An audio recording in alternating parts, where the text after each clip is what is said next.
The Salvation Army, through all of its locations across the country, has a good sense of what the depth of need is in America at any particular point. And there is no question that we have seen an extraordinary tsunami of need as a result of the pandemic. Since last May, 8 million people have fallen into poverty.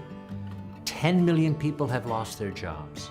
So when you take that and you consider the families, you consider the communities that are suffering as a result, the impact has been enormous.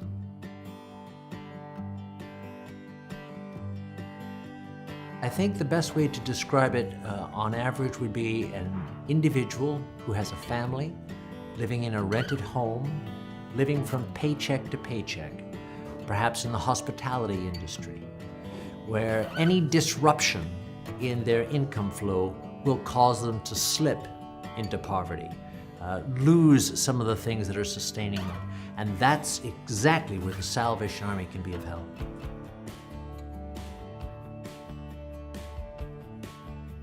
I have been very proud of the Salvation Army over the course of the last 11 months to see the way in which our people have responded, they've innovated, they have found new partners and collaborations. The Army has responded beautifully, and that's precisely as it should be. We are built for innovation. We're built to respond quickly, and I'm glad to say that's what we've done.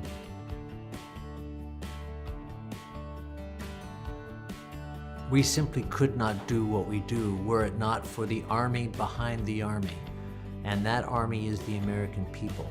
The Salvation Army has always had a strong relationship with the American public. We're fortunate that they trust us. They believe that we will respond quickly and efficiently. The American public has been extraordinarily generous, and because of that generosity, we've been able to do a lot of good.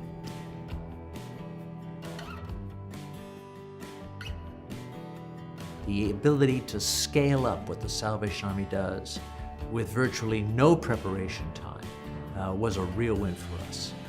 The biggest loss, I think, in my judgment, would be the loss of physical presence in ministry. And that really bears upon what we understand to be community in the Salvation Army. It is always wonderful to connect via Zoom. It's always wonderful to connect over the phone. But ultimately, there is no substitute for sitting next to someone and telling them that you care. There is no substitute for placing your hand on their shoulder, to weep with them, to laugh with them, to listen to their story. That sort of personal connection is what really has an impact over time. I've missed it, and I'm eagerly anticipating the end of the pandemic so that we can resume that kind of ministry.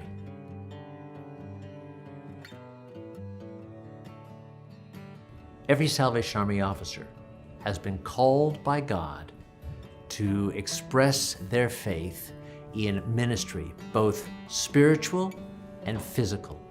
So it is always a personal matter for a Salvation Army officer.